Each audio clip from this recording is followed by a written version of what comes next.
Ada pertanyaan belum ya? Jika ada pertanyaan, dipersilakan saja nanti bertanya di sini, di public chat. Jadi bisa.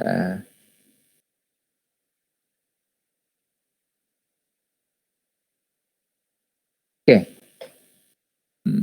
Masih loading ya, nunggu.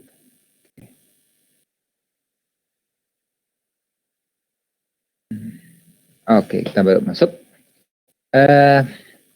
Kita yang pertama tadi pemodelan ini. 1D elemen dengan jenisnya materialnya linear beam elemen dan parabolic beam elemen. Kita akan lihat nanti. Nanti kalau Anda mau main-main silahkan bisa kita coba juga bagaimana kalau jumlah elemennya 2, 4, 8, 10 atau dan seterusnya bisa kita lihat juga. Berpengaruh nggak nanti untuk perhitungan yang lain. Oke, pemodelan dengan 1D elemen ini apa yang bisa kita lakukan? Oke. Inventor kita sudah buat part tadi, kita sudah dalam mode part sekarang. Oke, kita sudah dalam mode part sekarang dan kita mau akses nanti ke environment di sini tentunya ke Navidas Nasral Encat. Oke, persoalan kita yang sudah kita ketahui sejak tadi adalah kita akan membuat analisis dengan 1D elemen. 1D elemen sangat simpel sekali. Kita hanya perlu di sini membuat sketch untuk hanya satu garis lurus karena balok kan tadi.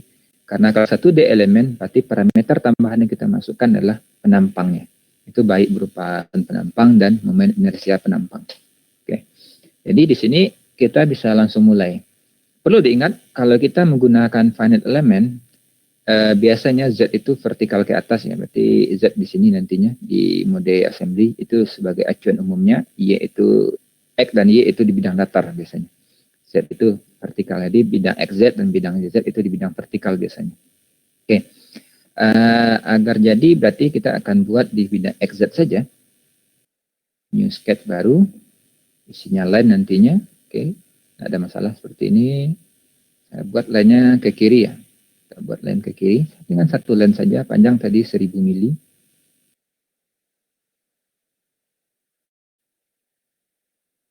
Jadi kayaknya sebentar. Undo saja dulu. Buat ke arah sumbu X kita ke arah kanan sekarang. Ambil juga ke arah kanan. Nanti kita kasih dimensi 1000 mili. Oke. 1000 mili di sini. Oke, sudah selesai. Tinggal kita simpan. Nasral Encat ini beam ya, pemodelan dengan beam, kemudian dengan pemodelan 1D elemen, linear ya.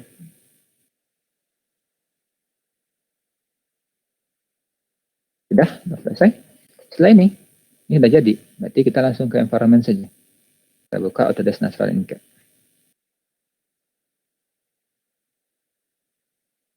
Kalau yang pernah menggunakan Nasran, pernah menggunakan komen di Nasran, itu bisa kita embed komennya di sini sebenarnya. Bisa kita upload scriptnya di sini. Oke, tapi kita menggunakan yang interface GUI-nya, graphical user interface-nya. Oke, di sini saya perkenalkan terlebih dahulu. Kita hanya menggunakan ribbon yang ada di sini saja. Apa saja isi ribbon ini? Ada default setting, ini setting default dari Nasran, mulai dari yang di tooltipnya di sini, mulai dari solver, jenis measure, kemudian bagaimana menampilkan. Ini biasanya tidak terlalu kita apakan. Ada new dan edit. New ini biasanya secara general kita sudah dikasih di sini linear static analysis. Itu default. Kalau kita mau ganti, kita bisa klik aja analisis pertama, kita edit. Tinggal kita pilih apa jenis analisis kita.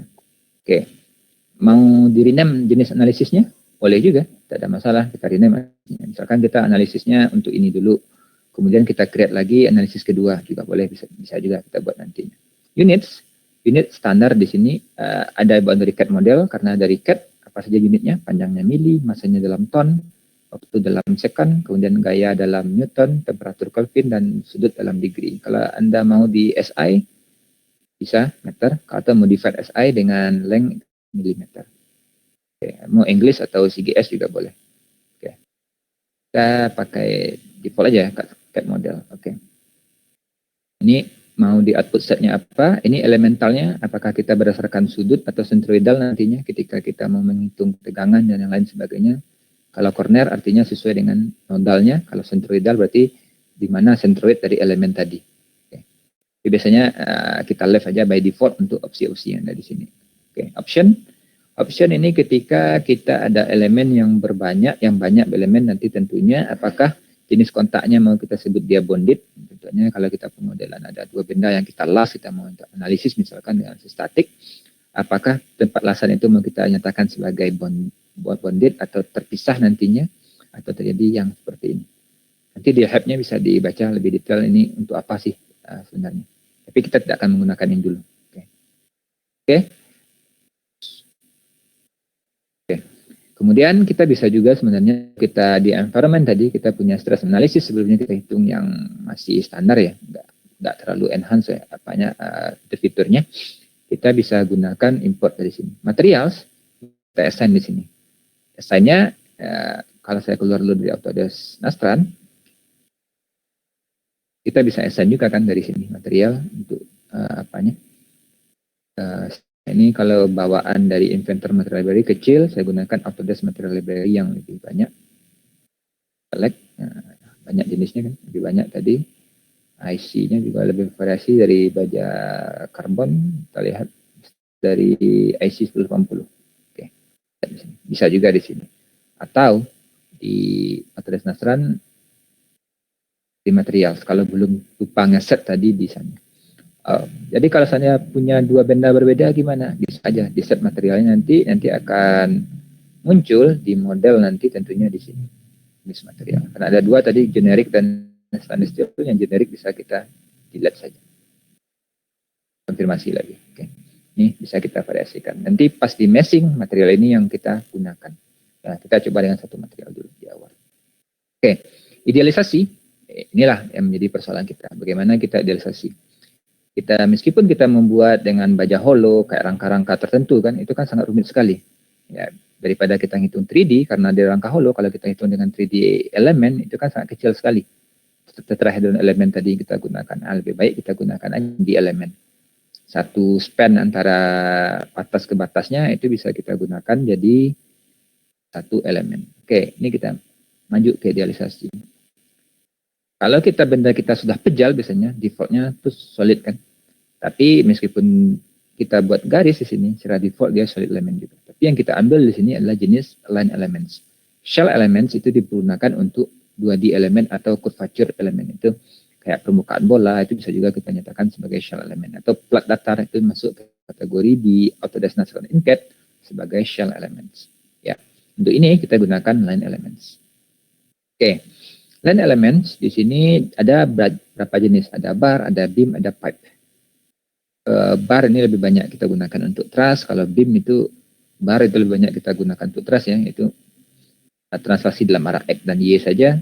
Gayanya hanya gaya saja. Kalau di beam itu sudah ada bisa kita gunakan untuk momen, bisa gunakan untuk torsi, gaya geser dan gaya normal. Ini sudah merangkap semua. Oke, kita gunakan beam. Oke. Di sini kita bisa select entities-nya dari si benda ini tentunya.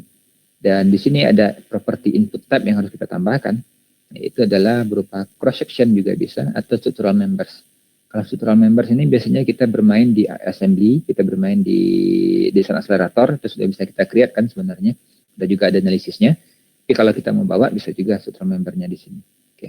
Di sini sudah ada tersedia beberapa bentuk jenis penampang, dan penampang kita adalah segi 4, bisa kita cari jenis shape-nya di sini. Secara default dia paling atas itu rod, itu penampang lingkaran. Jadi 2 kali jari-jari ya, artinya diameter 2 kali. Jadi dimensi satunya adalah jari-jari. Oke, karena kita berhubungan dengan box, saya carilah box mungkin. Box yang hollow. Oh, berarti ini adalah bar. Bar kita punya dimensi 1 dan dimensi 2. Oke. Tadi dalam pemodelan perhitungan kita menggunakan sumbu Y kan, sebagai sumbu vertikal kita, dan Z itu tegak lurus terhadap bidang XY-nya. Sekarang dalam persoalan kita ini, kita akan mengasih arah sumbu Z nantinya. Berarti kalau searah sumbu Z, berarti dim 2 kita tadi yang ukurannya ini kan. Ya, berarti ini sumbu Z vertikal. Supaya ini Ini kita pakai sebagai sumbu Z. Ini ke sini sumbu Y, sumbu X. Berarti Y kita adalah ke sini. Ini sumbu Y kita. Dengan aturan tangan kanan. Oke. Ini yang kita gunakan untuk analisis 1D, 2D, dan 3D elemen nanti. Oke. Di sini ada dim 1, dim 2. Berarti Z ke arah Z, berarti dim 2 kita 50. Kan? 50. Nah, searah sumbu Y. Oke, searah sumbu Y kan. Dim 1, searah sumbu Z, berarti ini 100. Kalau enggak, nanti hitungannya agak berbeda, berarti kita kebalik memasukkan 120 dan 50. Oke. Kalau kita mau tahu propertinya, tinggal kita draw NE saja. Ini dia. Kita tahu berapa areanya, berapa momen inersia terhadap IZZ-nya, IYY, momen inersia cross momen inersianya IZY, dan momen inersia polarnya J, itu jumlah IZZ dan IYY tentunya. Kemudian berapa self faktornya ada. Ini tidak kita apakan. Kita tercreate, kita klik OK. Daripada kita nggak tahu, kita associated geometrinya yaitu dipindahin. Kita klik OK. Nah, ini ada mesh model dalam warning kan. Oke. Bisa kita apply constraint dulu atau apply load dulu, baru kita mesh juga boleh. Tapi untuk kasus kita ini, mesh bisa kita lakukan langsung. Oke. Kalau kita mesh, artinya di sini kita edit dulu. Di sini ada settingan untuk mesh. Pertama, size dari elemennya berapa. Artinya kalau saya bagi di sini 100, tadi panjang kita adalah 1000, berarti kita punya 100 bagi 1000, ada 10 elemen dan punya 11 titik nodal nantinya. Oke, jenis elemennya. Ini ada dua jenis pilihan, linear dan parabolik.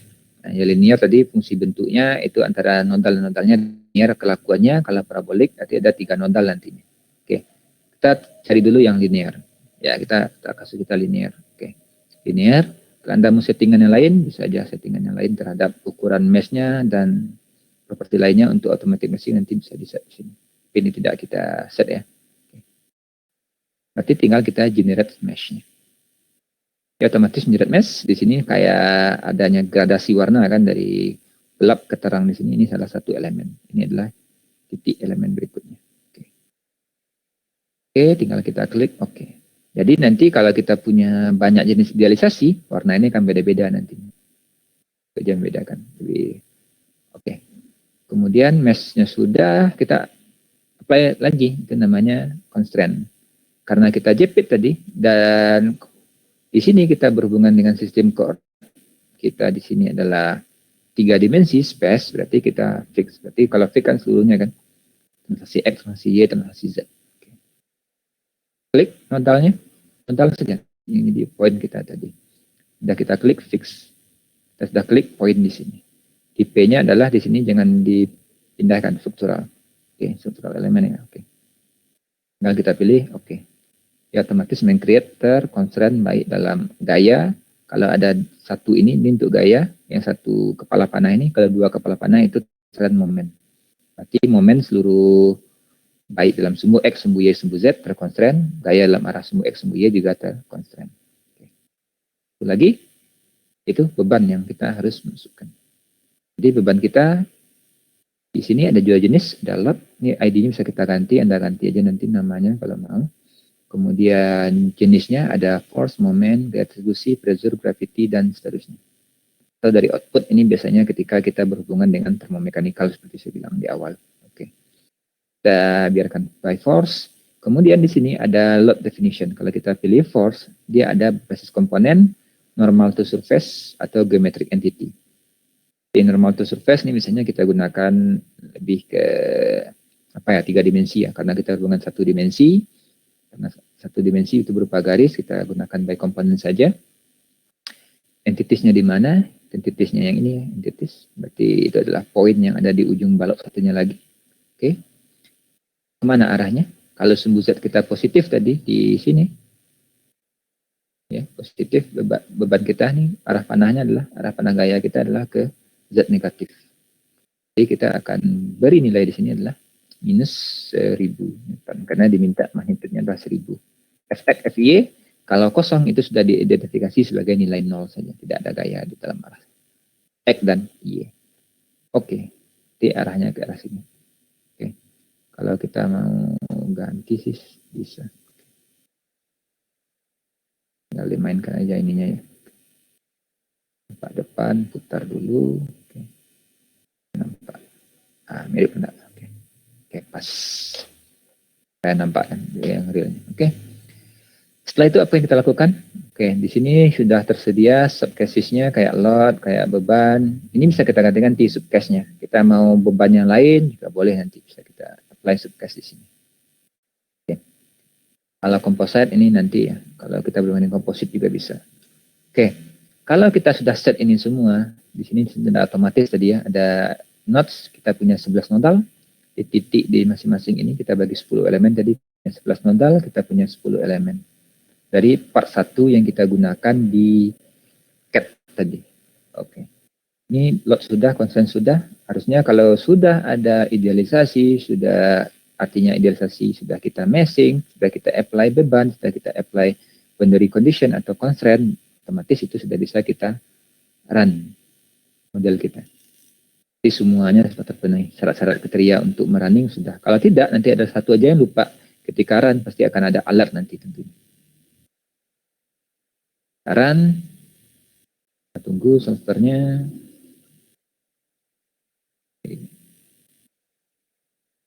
Kalau yang tertarik belajar, oke, di sudah ada pop-up ya, kotak dialog itu Nastran Solution Complete. Dari hasil tadi, kalau kita mau cek terlebih dahulu di atas Nastran, ini adalah hasil report dari kalkulasinya. Kalau buat programnya juga bisa aja kita buat programnya. Oke. Di sini yang paling penting itu apa ya? Sebentar, ini jumlah case 1, jumlah grid pointnya berapa, elemennya sini ada, kemudian berapa matriknya, segini besarnya atau segini ukurannya, 8 MB, nggak terlalu habis memori lah ya. Oke. Kemudian struktural mesh-nya berapa, kalau seandainya dia otomatis kalkulasi ya dari beban yang tadi, dari penampang yang kita berikan. Kemudian dia menggunakan software seperti apa, diberikan di sini teknik-tekniknya. Kalau ada yang belajar detail ya di Finite Element, nanti akan tahu seperti ini. Dan oke, di sini ada total CPU time. Ini kita butuh 1,1 second untuk mengkalkulasi ini. Itu tergantung juga ya background yang kita berjalan di komputer kita. Dan wall clock-nya itu total keseluruhan waktu, mulai dari persiapan dan segala macam. Saya kecilkan lagi, kita balik ke Autodesk Nastran Free ini. Nah, di sini akan muncul kan results. Ada font size, displacement, safety faktornya, nanti otomatis kalkulasi dari material yang kita berikan dari terhadap stres yang terjadi. Oke, tadi kita ngitung dari apa tadi? 8,33 maksimum stres kita. Di sini kita dapatkan 8,34. Ini font size stress. Sebenarnya kita bisa menggunakan stres di NA, yaitu bukan aksial ya, ini tegangan normal, tapi tegangan normal nggak ada di sini. Kalau max masih sama lah, maxnya segini. Kalau dengan font size itu akan beda lagi ya. Kalau font size mungkin saya sekedar nambahkan aja di sini. Kalau font size, kalau untuk 2 dimensi biasanya, untuk 3 dimensi tegangan kita itu adalah tegangan principal 1 dikurang principal 2 kita kuadratkan, ditambah principal 2 kurang principal 3 dari lingkaran Moore ya, 3 dimensi, ditambah nanti dengan sigma 3 kurang sigma 1 dikuadratkan. Ini kita, ini kuadrat ya, kuadrat. Ini kita tarik akarnya, jadi ini dibagi dengan 6. Oke, ini harus kecil atau sama nanti dengan yield strength dari material dibagi dengan faktor safety. Ini artinya working stress kita, working stress, dan ini artinya stress yang kita dapatkan dari kekuatan material. Ini harus kita comparekan biasanya. Ya, karena Fs-nya juga bisa kita cari secara langsung. Oke. Ya, ini principal stress. Anggap saja ini principal stress dari tegangan normal yang terjadi di sini. Karena ini hanya satu normal. Karena tegangan geser kita tidak kita hitungkan di sini. Karena di paling atas kan. Di atas biasanya kalau ada recap kembali di MKM, kalau kita punya penampang, kita lihat di samping kiri, tegangan geser, tegangan normal maksimum terjadi di atas. Ini kan tarik kalau momennya seperti ini kan. Kemudian dia akan ini di sini, dan titik 0 di sini kita sebut sebagai sumbu netral atau netral aksis. Seperti inilah nanti distribusi tegangan dia. Ya, kita belajar di MKM. Oke, di sini kita dapatkan 8,33. Sama kan yang kita peroleh tadi dari yang kita hitung dengan manual. Ya, manual, ya kalau lupa berarti ini sumbu Y-nya, ini katakanlah nilai C, nanti MC per I. Nah, ini kan tegangan yang terjadi maksimumnya nanti, tegangan max. Tegangan normal maksimum, MC dibagi I. C adalah jarak terjauh dari sumbu netral ke titik tegangan yang maksimumnya. Karena dia bervariasi linear seperti ini. Oke. Kita dapatkan 8,33. Ini baru stres. Kalau kita menghitung defleksi, boleh. Bisa kita cek displacement atau kita dari sini stres, ada displacement. Ini total ya. Nah, kita bukan total. Kita lihat dari adalah tadi sumbu Z. Kita lihat di sumbu Z. Z minus 0,2399 atau 2,40. Oke. Oke. Oke. Berarti di sini ini kita dapatkan 8,33 tadi, sama juga. Defleksi ini 0,2339 ya. 2399 ya. Oke. Nih, 2399 sama aja, minus 0,20 dengan minimum. Oke, ini juga negatif kan karena negatif Z. Oke. Apakah kalau seandainya kita coba bermain sedikit di sini terkait dengan idealisasi kita di jumlah elemen.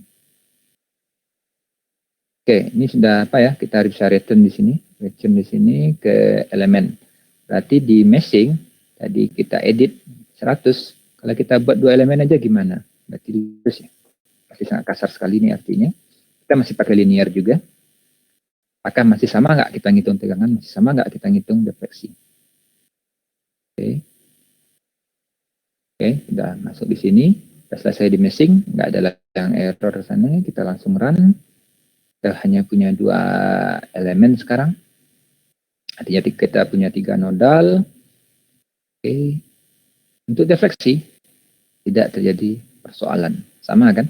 Tapi kalau untuk tegangan,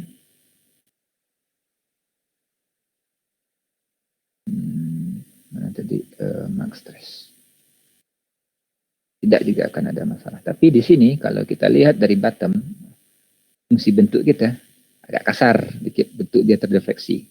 Tapi dengan 2 elemen saja sudah bisa selesai. Ya, itu tergantung kita nanti memilih. Karena kalau kita analisis yang struktur yang semakin banyak kita meshing, semakin halus kita meshing, itu akan konsekuensinya adalah ke waktu hitung, waktu komputasi. Oke. Oke, kita coba juga yang apa tadi? Sesi kita 2 elemen aja dulu ya. Nah, ini 2 elemen kita banding dengan jenis meshing kita ke tipe parabolik. 2 elemen juga kita pakai. Generate mesh. Oke, kita running.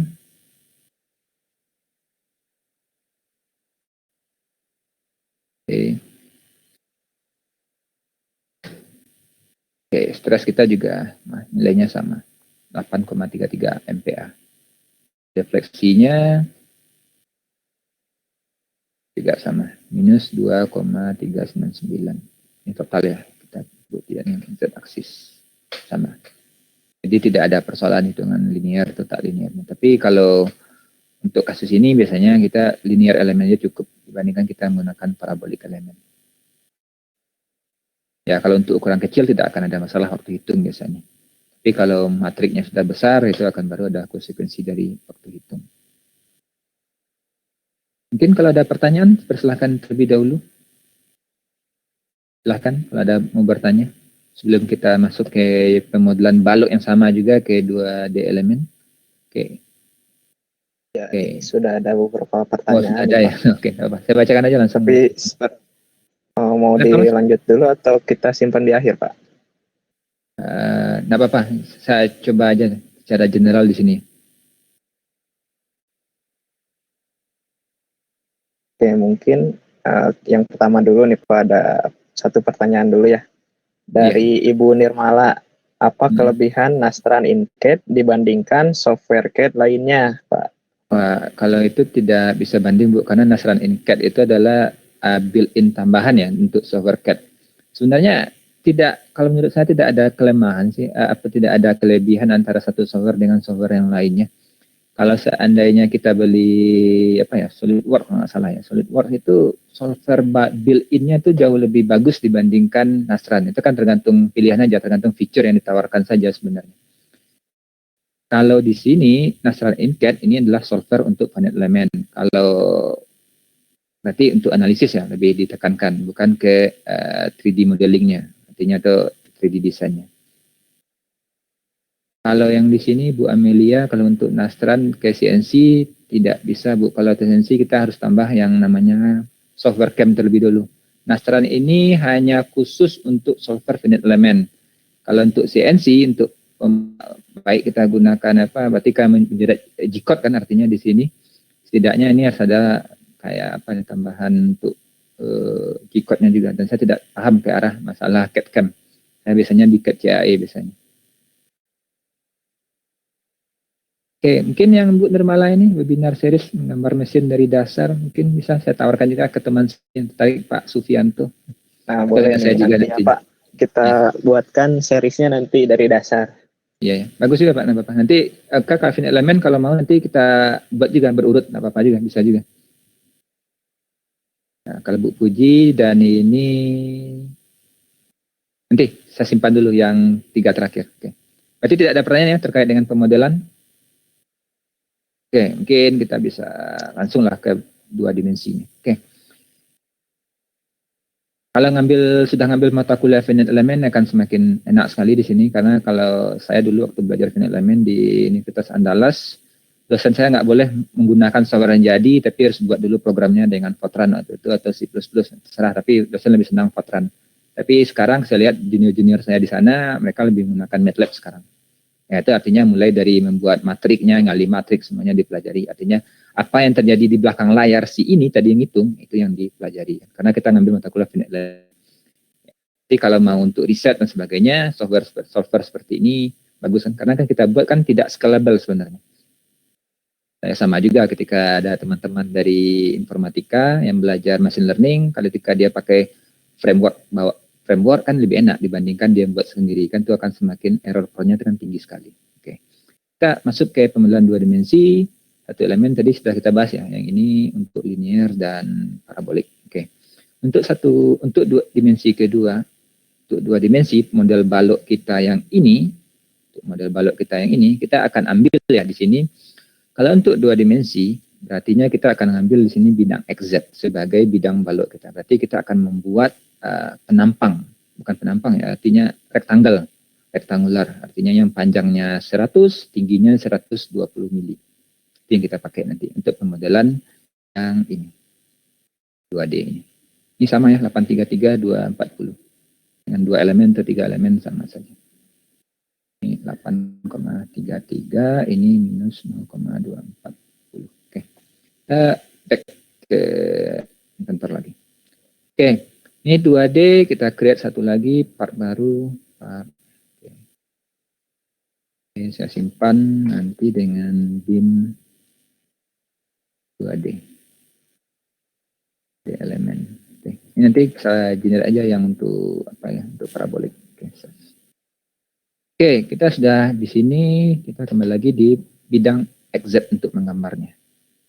Ya, untuk analisis kita nggak perlu gambar-gambar yang bagus, gambar-gambar sederhana aja agar bisa kita hitung dan bisa analisis persoalan kita itu aja kita pakai. Jadi ibaratnya menggunakan Autodesk sekarang mirip semacam kalkulator lah, tapi untuk analisis struktur. Oke, kita mulai di bidang XZ kembali. Bidang XZ kita create new sketch. Tetap ya, Z-nya ke sini. Kita ikuti aja X-nya positif kemana.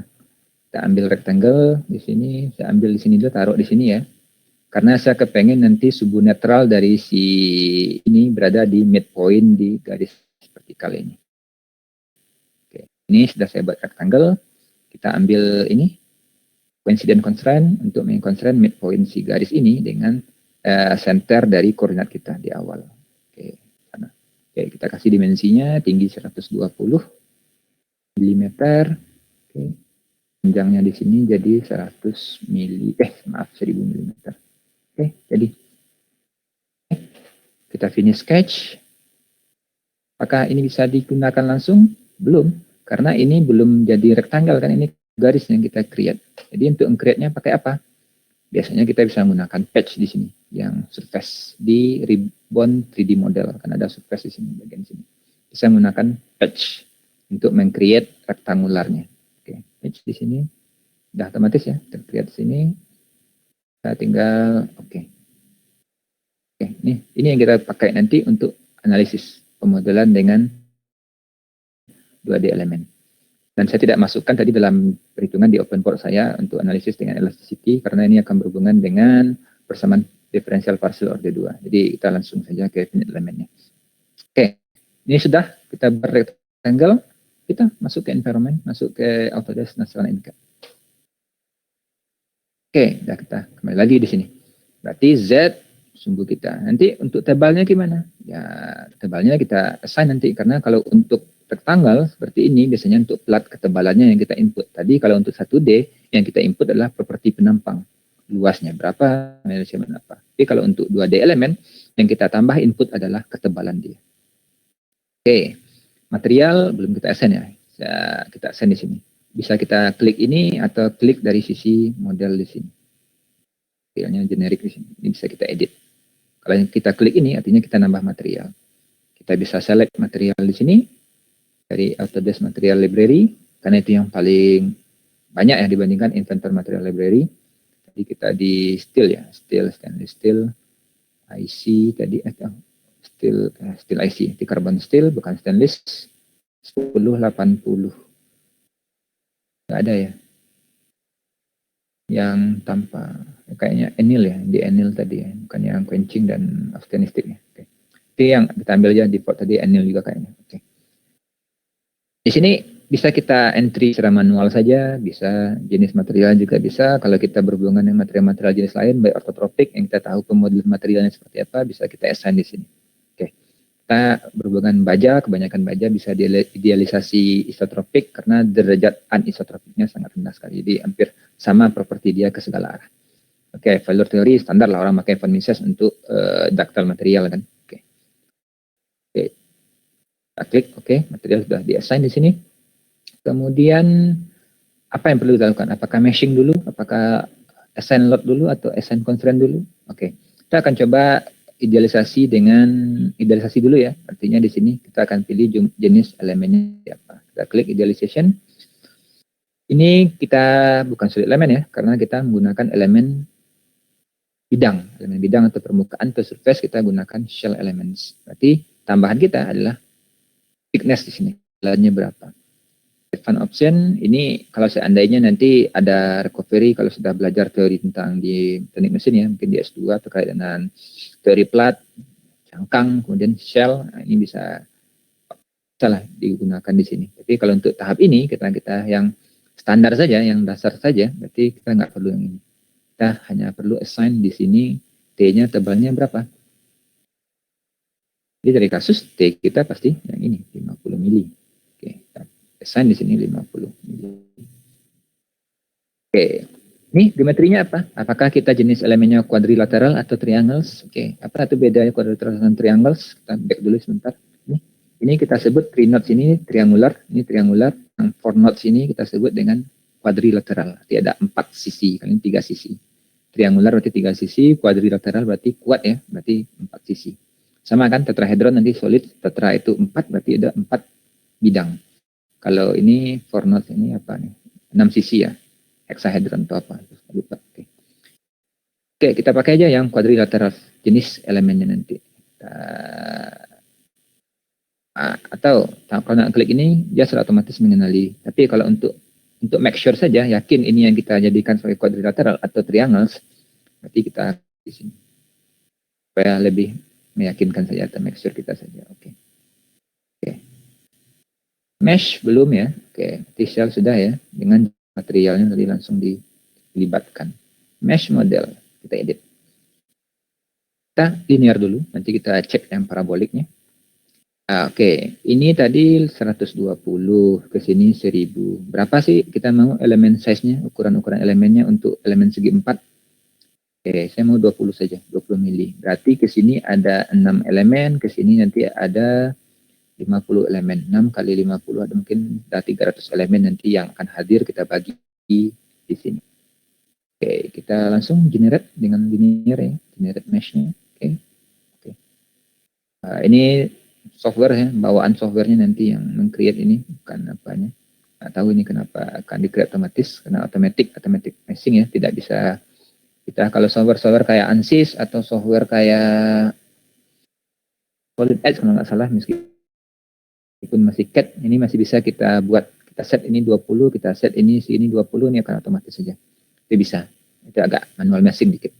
Oke, sudah selesai meshingnya, tinggal kita kasih constraint dulu. Kita tahu di sisi sini, oke, kayaknya saya ceng dulu lah ya. Saya nampak bentuk idealisasinya. Jadi idealisasinya seperti ini. Baru pas mirip yang tadi kan. Oke, ini constraint-nya yang mau kita buat new di sini. Berarti artinya sepanjang garis ini yang kita fixkan. Karena tadi model kita seluruhnya fixnya, kasus kita adalah fixnya ini semua kan tadi, ini semua bidang. Berarti artinya ini adalah garis yang kita fixkan karena ketebalan sudah kita masukkan. Oke, sudah terselect kan yang tanda ini garis yang putus-putus warna biru muda itu ya sebagai edge atau sisinya. Ya, artinya kita buat fix semuanya terkonstrain translasi X, translasi Y, translasi Y. Oke. Ya, meskipun kini sekarang kita gunakan in-plane elemen, karena beban yang kita itu searah nanti dengan arah elemen kita. Outplane, kalau outplane berarti kita kasih gaya dari sumbu Y. Kalau searah sumbu Z sekarang, berarti kita sebenarnya elemen kita adalah in-plane. Oke, fix. Oke, fix. Kita klik OK, otomatis dia men-create seperti yang saya bilang tadi. Satu kepala panah itu momen, gaya, dua kepala panah itu untuk momen dan torsi. Oke, konsen sudah, kita kasih load di sini. Baik di sini boleh tambah atau di sini juga, itu tergantung kita aja.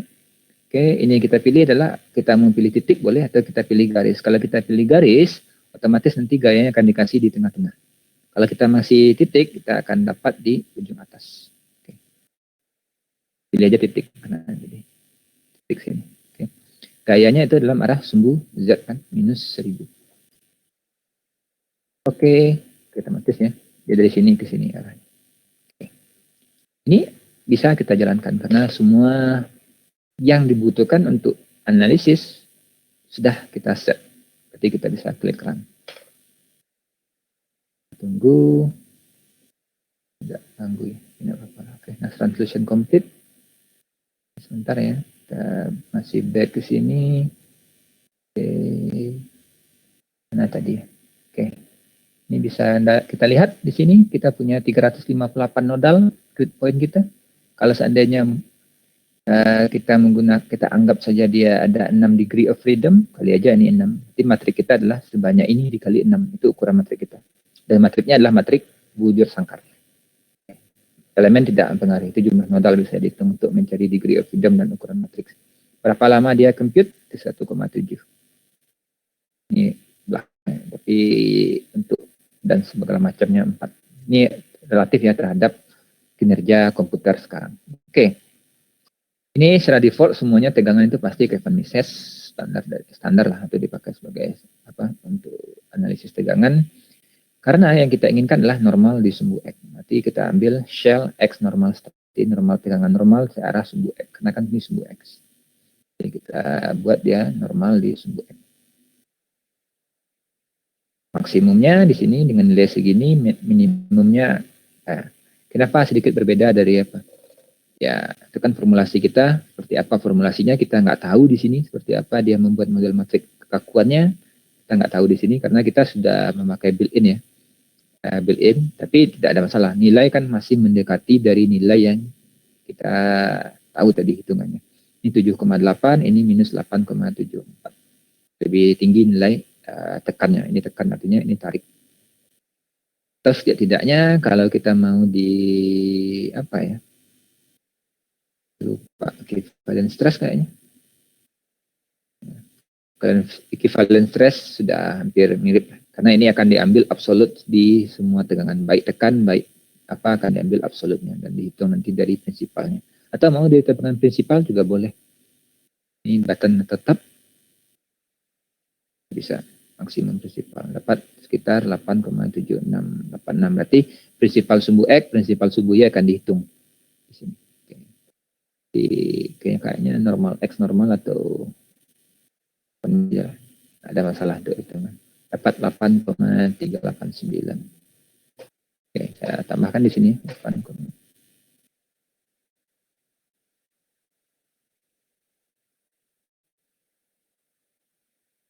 ya tidak terlalu jauh berbeda lah pemodelan kita. Masih ya, kalau yang aneh nanti Anda dapatkan 9, ini 8,33 itu terlalu jauh menyimpang. Tapi kalau ini 2 order per 100 dalam MPA masih sama. Defleksinya ya tinggal kita ganti sini ke displacement. Bukan total kita select, tapi kita ambil yang sepanjang sumbu Z. 2,396 sama kan minus 0,240 yang kita hitung dengan teori balok tebal tadi, thick film. Kita hitung dengan teori elastisitas, ketemu juga seperti ini. Karena salah satu teori elastisitas itu kalau kita diskretisasi teori elastisitas itu ke numerik, kita akan lahir lagi finite elemen sebenarnya. Oke, ini sudah kita dapatkan tegangan hampir sama nilainya. Oke, ada yang belum tadi ya, kayaknya bisa juga di sini kita lihat reaction force, reaction moment, strain-nya, regangan yang terjadi juga bisa, tapi itu tidak valuable biasanya regangan, karena yang kita inginkan adalah defleksi biasanya dan stress, kan itu yang akan kita compare. Oke, apakah kita bisa mau cari tahu safety factor berapa safety factornya? Ya, safety factor berubah dari 31 di tegangan maksimum sampai 650. Artinya biasanya kalau kita mencek benda struktur kita itu layak operasi atau tidak, safe atau tidak, biasanya dengan tegangan maksimum. Kita bagi dengan nilai yang ini. Oke, berarti kalau seandainya safety factor kita yang kita set di awal hanya 20, otomatis kita sudah safe sekali kan kita menggunakan struktur seperti ini. Oke, ini baru kita model dengan linear. Kalau kita model dengan parabolik seperti apa elemennya? Kita tingkatkan idealisasinya, berarti modal semakin banyak. Oke, bisa kita edit. Tarikin dulu, kita edit idealisasi lagi. Edit di sini ya, saya nggak mau ini. Itu apa? Ini nggak perlu kita edit. Kalau mau tambah cell lainnya juga boleh. Tinggal kita edit image saja. Atau switch to, enggak ya, edit. Oke, kita switch to elemen ordernya ke linear, kita pilih yang parabolik. Kita generate mesh lagi. Ya, mesh-nya itu juga, tapi nanti jumlah nodalnya akan semakin banyak. Lihat kan, nodalnya 1017, kalau linear 358. Lebih tinggi ya, jadi menggunakan parabolik kalau waktu itu maka komputernya tidak mendukung dengan clock dari CPU-nya atau dari GPU. Oke, sudah selesai ini. Kayak gunakan yang parabolik, tinggal kita running. Cuma itu yang kita rubah, yang lain tidak kita rubah parameter yang lain. Nah, setelahnya complete. Oke. Ini strain tadi ya, kita lihat displacement dulu. Kita lihat sepanjang sumbu Z. Negatif 2395. Ya, kenapa tadi di total ada? Karena pasti ini kalau kita lihat pasti ada defleksi juga dalam arah ini. Pasti, karena pasti ada hal-hal tambahan lah nantinya karena jenis model elemen yang kita gunakan. Oke, sama ya, 240 juga, minus 240. Stres, normal stresnya 6 ya. Wow, terlalu rendah nih. Konisesnya, wow, juga terlalu rendah. Atau kita cek, ini pasti sama, ekuivalen juga sama. Kenapa terjadi? Ya, saya juga agak lupa. Mungkin bisa saya cek lagi lah nanti di elemen. Untuk beberapa jenis elemen yang berbeda ini. Harusnya nilainya hampir ini dapatnya 6,673. Biasanya tidak akan ada terjadi permasalahan sejauh ini. 8,31 mungkin masih oke, tapi ini kok sampai 6 ya. Di Von-Mises stress nih. Normalnya juga, ya kalau normalnya segitu otomatis lah. Von-Misesnya segitu juga. Dekatin minus. Ini harus tahu kita bagaimana buat pemodelan yang hasil yang apa. Ya artinya experience juga akan perlu di sini tentu. Oke. Ini sudah kita buat modelisasi 2D, kita masuk ke real 3D. Kalau real 3D nanti kita akan bisa note nanti di sini jumlah nodalnya, jumlah elemen tentu akan meningkat. Masalah saya akan buka part baru lagi. Oke, tadi kita punya bidang XZ ya. Untuk menggambar, bisa simpan dulu pin di elemen. Sama, kita buat part baru lagi. Sekarang, Z berarti kita akan buat rektangular di sumbu di bidang X, di bidang YZ dan kita ekstrud sepanjang sumbu X. Jadi di sini kita sketch di bidang YZ. Oke. Kita ambil center ini, 2 point center ini. Di center rectangle kita pas di sumbu koordinat lagi. Oke. Ini tadi 50 ya. Panjang sumbu Y. Tingginya sepanjang sumbu Z itu 120. Kita finish sketch. Dan kita ya, panjang 1000 mm. Nah, jadi balok gitu. Dalam bentuk 3D. Kalau 3D elemen kita butuh 3D geometri juga. 2D elemen kita butuh 2D geometri juga. Ya, jadi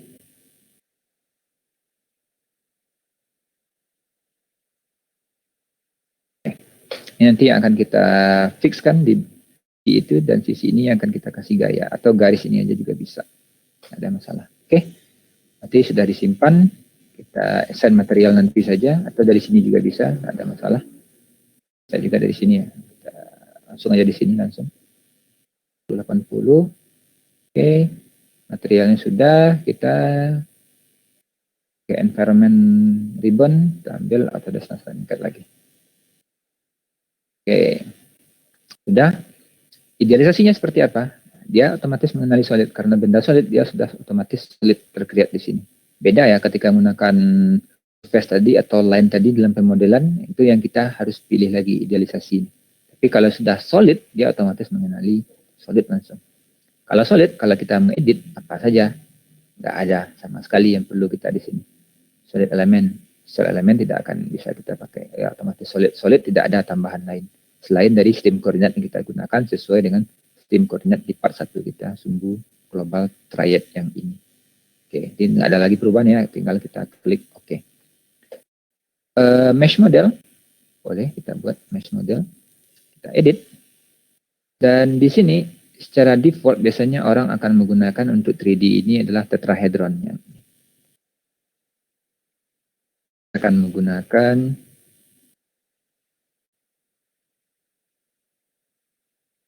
tetrahedron elemen yang ini. Karena kenapa ini dipakai yang segitiga ini lebih dominan? Karena segitiga kalau kita mau memeshing bentuk-bentuk lengkungan, segitiga bisa adaptif terhadap lingkungan tersebut, terhadap lingkungan-lingkungan yang ada. Kalau rektangular pasti akan banyak elemen yang harus kita refine di sekitar lingkungan tadi. Oke.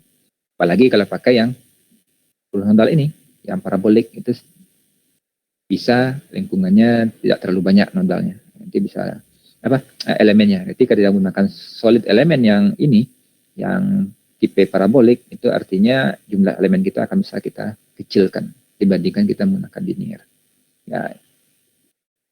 Ya, coba aja diskretisasi garis kalau melengkung, kalau kita penjumlahan dari beberapa garis-garis lurus, itu kan sangat rapat sekali kita pakai.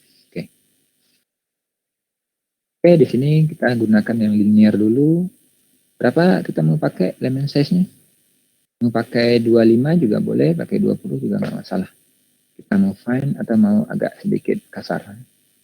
Kalau saya pakai 50 berarti nanti satu elemen akan kelihatan selebarnya nantinya.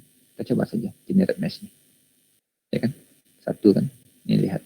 Ini satu elemen nih. Ini juga satu elemen. Meshing dia.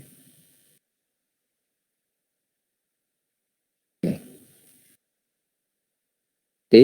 Kita dapat pakai 50 core saja. Oke, sudah kan mesh model. Kita mau pasang beban dulu di sini. Mana mau taruh? Oh, saya mau taruh sini. Oke. Tetap force tadi di sisi sudut kita kasih minus 1000. Oke. Nah, vertikal dia di sini. Kemudian kita kasih constraint di sini di permukaan ini karena ini harus kita jepit tadi kan. Fix. Oke. Nah, terfix seluruhnya. Ada lagi nggak yang ketinggalan di sini? Kalau kita coba run dia ada kekurangan pasti akan dikasih tahu lernya apa. Kalau tidak berarti akan smooth saja sampai terakhir. Kalau lupa boundary conditions biasanya atau salah boundary condition nanti akan ada error merah di transfernya ini. Oke, ini ya X normal. Walah, kok turun nih? Atau ada kesalahan tadi ngitungnya atau masukin data ya. IC-nya 1080. Oke. Kayaknya saya rasa ada kesalahan nih tadi ketika ngantri. Kenapa nih semakin lama semakin turun? Harusnya 3D CAD seperti ini harus mendekati juga yang aktual yang tadi. Bebannya tetap 1000 ya di sumbu Z. Ini ada kesalahan pemodelan tadi di awal tadi. Kenapa nilainya hanya segini? Delta IC 1080. Oke. Ini nilainya sebenarnya dekat loh ya dengan nilai yang tadi. Bisa kita cek lagi, kita refine lagi nanti yang lebih bagus. Kita cek dulu displacement-nya. 0,1791 terdapatkan 23. Ini kayaknya ada material atau ada dimensi yang salah nanti pas pembagiannya ya. Cek kembali. Kasih fan ya, 10 saja. Biar lebih banyak elemennya. Ya, dapat nih.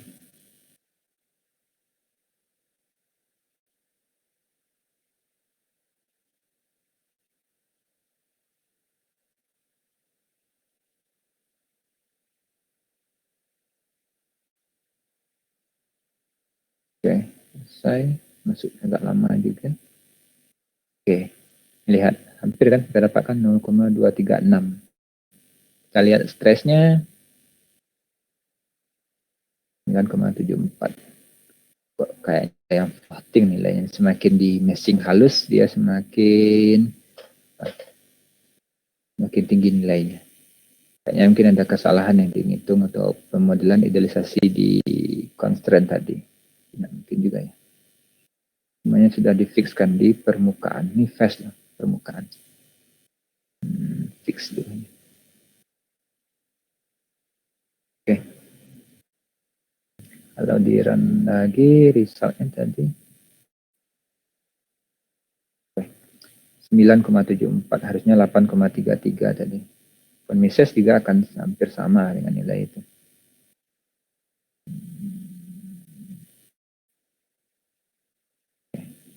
Cuma 7,838. Nggak menarik saya nih perbedaannya. Jadi saya coba juga ini nggak ada masalah.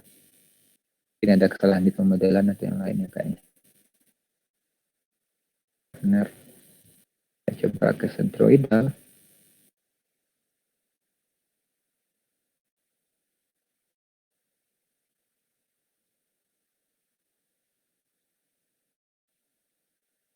Oke. Masih tetap sama nilainya 7, harusnya nilainya 8,33an ya. Masih ada kesalahan kita dalam pemodelan tadinya. Bisa di load sudah 1000 ya. Constraint tidak ada masalah. Load juga sama. Sumbu Z-nya minus 1000. Di sini tetap solidnya. Realisasi ya, nggak ada lagi cuma 3 itu yang bisa kita set. Di material kita menggunakan steel IC 1080. Kalau material IC 1080 ini di model 1080 kita edit ya segini tadi E-nya memang segini. Diapasang segini, strength yield-nya 206. Nah, ini nggak ada masalah. Sama lah. Tapi saya agak curious sekarang kenapa ini bisa berubah nilainya tadi di sini apakah solver atau gimana nya saya nggak tahu. Jadi saya tes lagi tadi masih oke sih. Oke.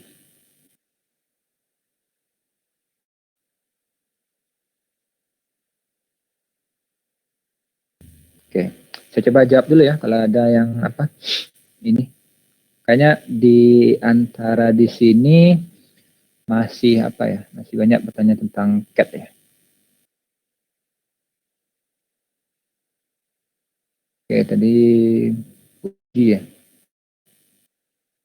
Kalau cocok pemula, saya nggak tahu sih Bu di sini.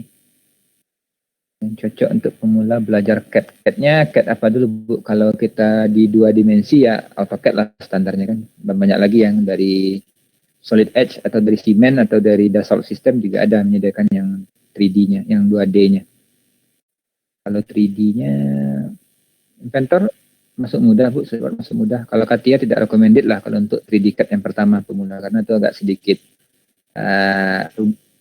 ribet dan nama-nama toolnya ribetnya enggak juga sih, tapi nama-nama toolnya berbeda dari kebanyakan dibandingkan Solid Edge, dibandingkan SolidWorks, dibandingkan Inventor atau PTC Creo Element. Biasanya yang 4 ini hampir sama. CATIA itu beda sendiri biasanya.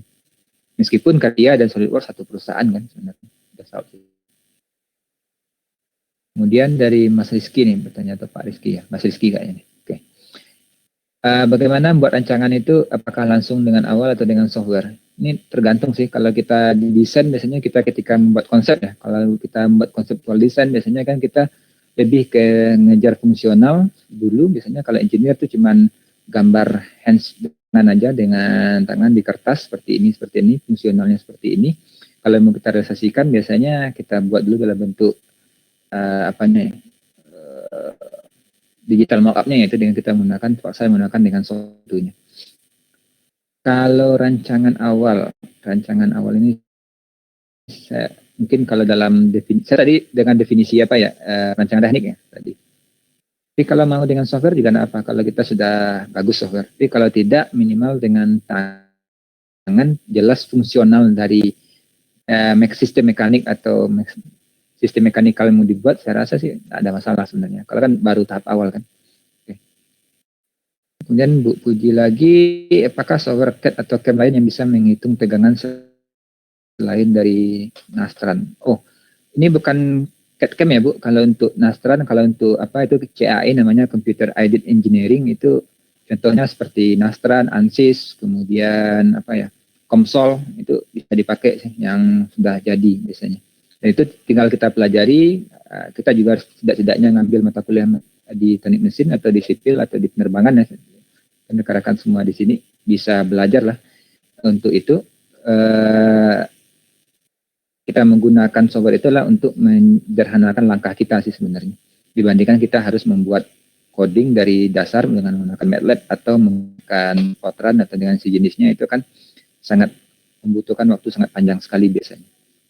Terutama untuk membuktikan bahwasanya algoritma kita benar kan, itu yang paling rumit. Oke, ini CAE ya Bu, bukan apa. Tadi Nastran, ANSYS, termasuk yang terbesar juga Nastran, ANSYS, COMSOL itu bisa dipakai. Abacus juga ada dari Dassault System. Oke, kemudian Bu Amelia, apakah tipe Nastran bisa dibuka juga di server dari Autodesk lainnya? Kalau extension Nastran biasanya untuk script Nastrannya bisa dibuka.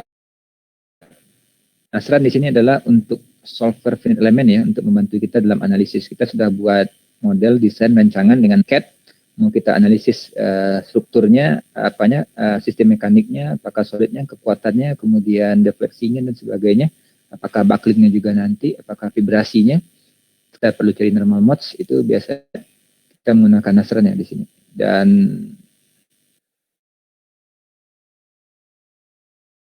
kalau Nastran biasanya harus CTP Bu, biasanya CTP.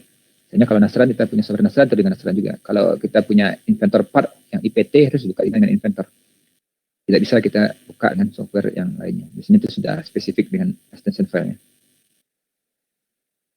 Kalau minimum spek, saya rasa i5 cukup deh tanpa menggunakan GPU. Kalau seandainya elemen kita kecil, yang paling dalam proses finite element itu sama lah dengan teman-teman yang sekarang di artificial intelligence yang tanpa menggunakan GPU, itu kita hanya menggunakan CPU dan memori biasanya. Memori itu bisa menghandle matriks skala besar kan, karena kita kan proses kita kan tidak disimpan ke hard disk.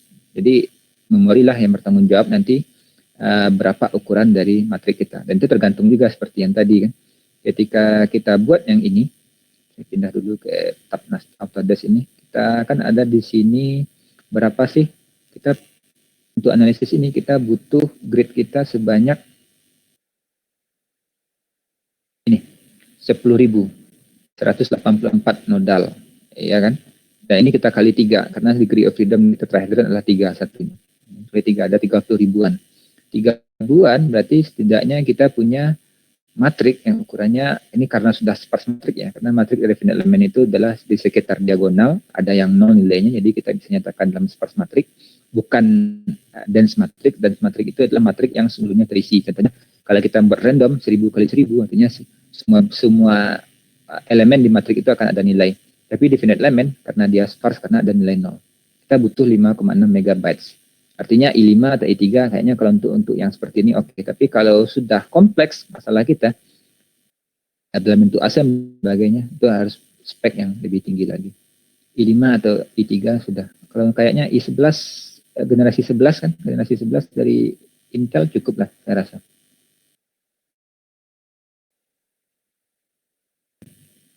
Kemudian pergumulan. Oke.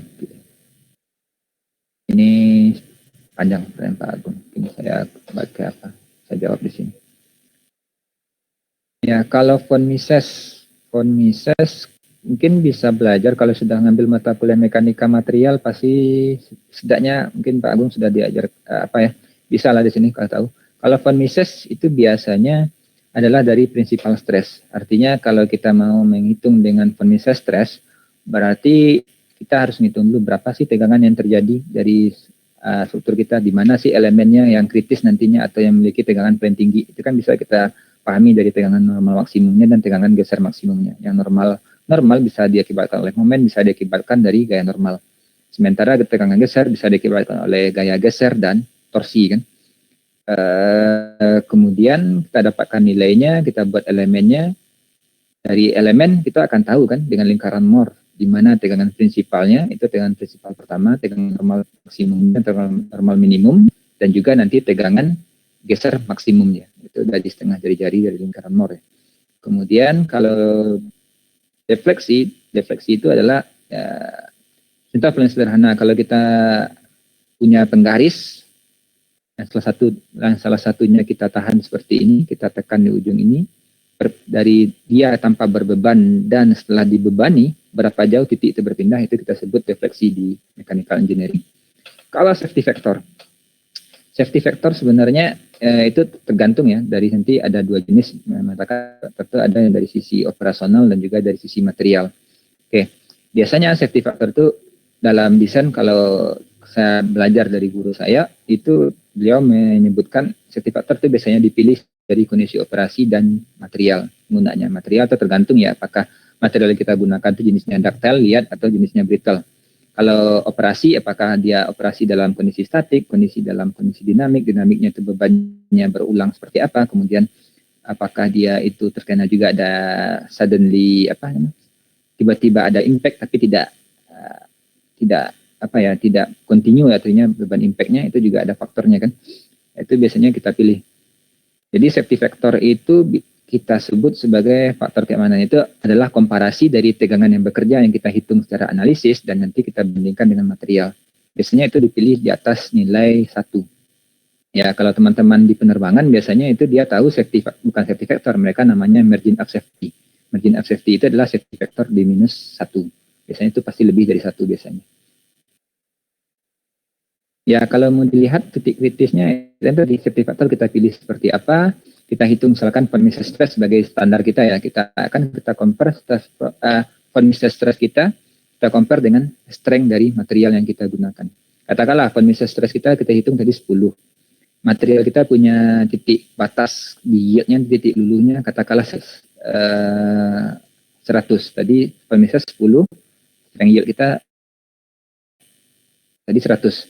Kalau kita gunakan safety factor 5, totalnya ya sentimeter 5 dari sisi operasi dan material atau 6, berarti kan 10 itu apakah kecil atau besar dari 100/6? Jawabannya pasti kecil dibandingkan 100/6. Berarti kan bisa kita asumsikan dalam desain itu struktur yang kita bangun atau objek yang kita bangun itu dalam keadaan safe di sana.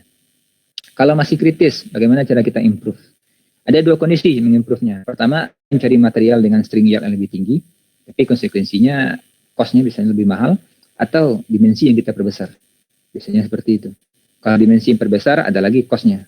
Berarti bobotnya akan semakin besar nantinya. Atau cara lain juga bisa, kita cari bentuk-bentuk lain. Biasanya itu nanti sudah ada namanya shape generator atau yang sebagainya, kita bisa meminimalisir volume dari suatu objek yang kita buat, yang solid objek yang kita buat, tapi masih memiliki kemampuan yang sama dalam menahan beban. Mungkin kalau ada pertanyaan, dipersilahkan. Masih ada waktu 15 menit lagi. Mungkin kalau ada yang masih kurang puas ya dengan penjelasan saya tadi, nggak apa-apa, silahkan bertanya sih.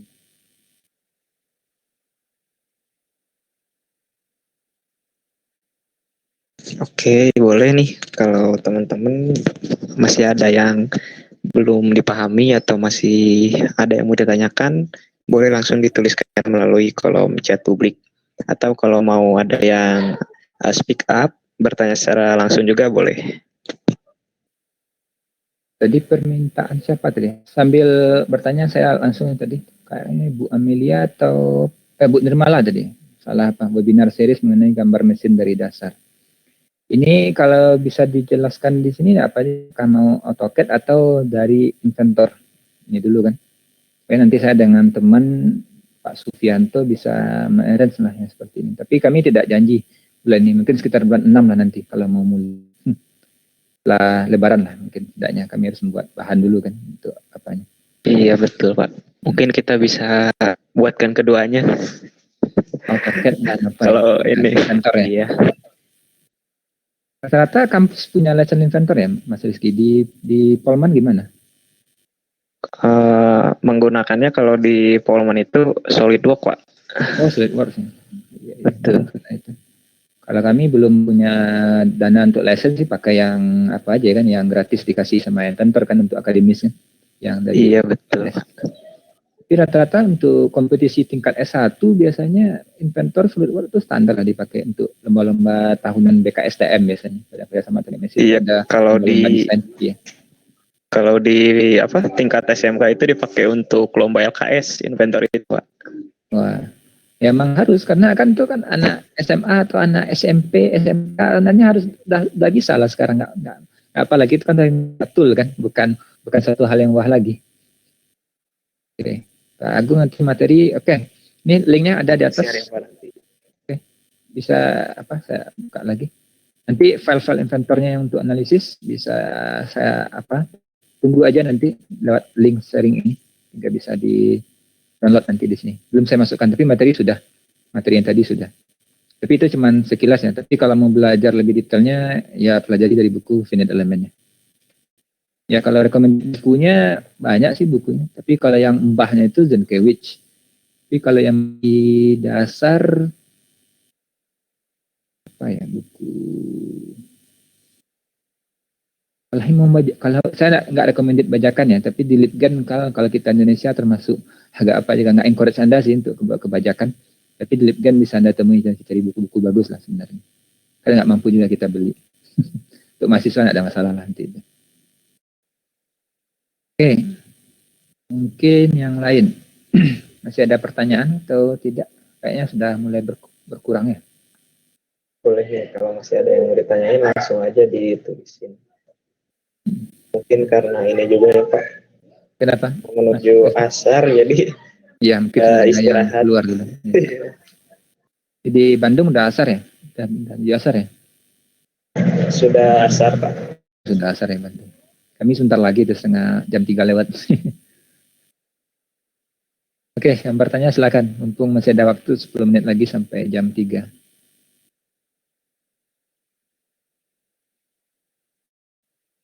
Saya ada pertanyaan ke Mas Siki nanti via Japri aja lah kayaknya. Ada terkait dengan Polman juga nanti sebentar. Mungkin ada kerjasama akan terkait permintaan pembuatan komponen lah nanti.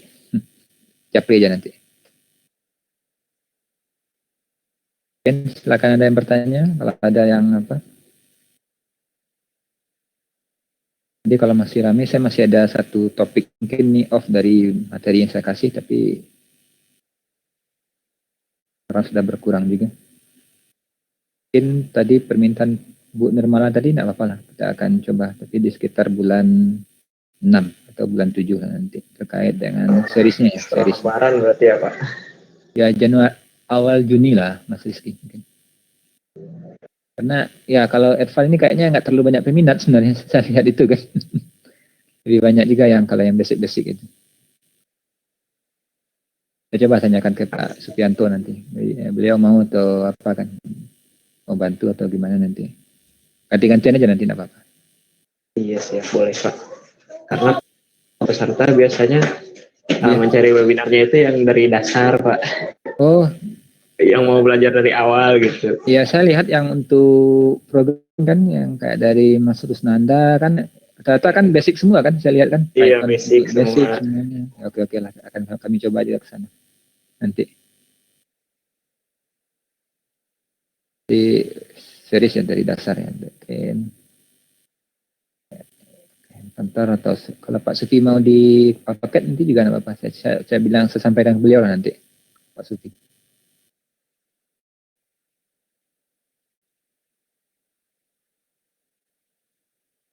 Kayaknya nggak ada lagi sih Mas Rizky.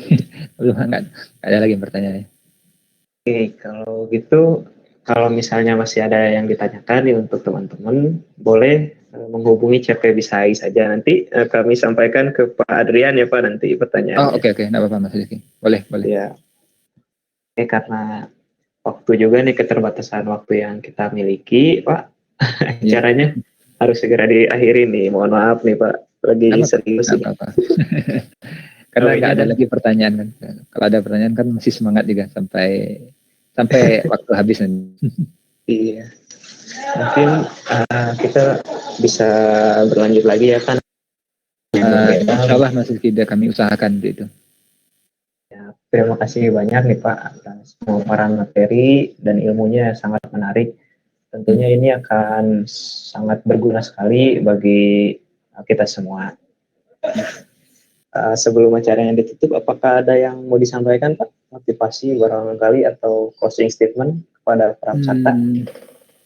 Mungkin tidak ada. Mungkin kalau kami coba buat besok, mungkin kami target yang apalah, yang mau skripsi lah kan, mau ada analisis, mau apa kan, kalau menggunakan software kan agak sedikit terbantu lah dibandingkan mau manual dengan tangan, terutama kalau kasusnya sudah kompleks ya. Artinya kalau untuk generasi sekarang kita sebagai mechanical engineer tidak, ya kemampuan kita di software tuh harus, meskipun ada yang tarik coding boleh, mas lancar dengan coding, mau tarik ke CAD CAE juga silahkan diperdalam, karena revolusi industri 4.0 dan semua software sudah ada, kita rata sudah punya komputer kan, itu membantu sekali. Tapi kalau sudah ada punya kesempatan, selagi masing-masing sudah banyak yang dipelajari, gunakan waktu itu, jangan sia-siakan. Nanti kalau sudah bekerja, sudah apa, itu pasti nggak ada lagi waktu, sudah berkeluarga, itu pasti akan sedikit sekali waktu. Mungkin itu aja sih Mas. Oke, baik. Terima kasih banyak nih Pak Adrian. Jadi sama-sama. Sebagai seorang engineer, minimal kita harus bisa atau menguasai lah ya Pak satu software CAD karena itu sangat penting dan kepake nanti di industri. Itu benar, dan permintaan yang kalau saya baca ya, kalau untuk ABET yang Accreditation Board of Engineering Technology ya internasional itu, dan IAB juga Indonesia, Indonesian Accreditation Board of Engineering Education ya, itu juga ada mungkin yang untuk Politeknik atau D3 nantinya. Software itu sudah masuk ke kewajiban Mas, dari 10 CP-nya, capaian pembelajaran, wajib sekarang tuh harus bisa. Ya kalau seandainya kita nggak punya kalau laptop nggak bagus, mungkin rekomendasi saya Onshape, itu kita pakai cloud saja. Kita buat akun kita kan di Onshape, di sini ketik Onshape ya, cari aja Onshape nanti. Di Onshape itu bisa kita buat akun, kita hanya modal browser saja. Ya, kalau browser kita sudah mendukung WebGL ya, berarti kita sudah bisa membuat gambar di sana sudah sederhana. Atau yang lebih spek rendah bisa juga menggunakan Inventor Autodesk Fusion. Mungkin Fusion bisa kita ekspor juga, Mas Rizky. Boleh Pak, menarik sekali itu. Nanti kita bisa buatkan. Yeah. Mungkin itu saja. Kalau seandainya belum punya ya, berarti komputer agak lemot, masih yang tipikal netbook atau prosesor masih Pentium kan. Pentium yang bagi mahasiswa biasanya itu bisalah menggunakan Onshape. Itu cloud tuh, versinya cloud. Nggak ada masalah sih sebenarnya, apapun software dipakai. Pokoknya benda jadi kan. Yang penting gambar kerja ada, jadi ya Pak. Gambar 2D-nya benar, itu aja yang penting sebenarnya. Iya. Tanya nanti. Karena kalau gambar 2D enggak, nanti orang manufaktur bingung kan gimana cara membuatnya. Bingung membuatnya nanti kalau tidak ada gambar tekniknya. Iya, karena itulah bahasa komunikasi orang teknik kan, gambar itu. Betul Pak. Oke, karena keterbatasan waktu, acaranya akan segera saya akhiri. Ikuti terus webinar-webinar yang diselenggarakan baik dari AI maupun dari Stiteknas Jambi ke depannya, karena akan ada lagi ya Pak edisi-edisi series mengenai manufaktur, CAD dan lain-lain. Ya, Akhir kata, saya Muhammad Rizky, mohon maaf bila ada kesalahan, salah kata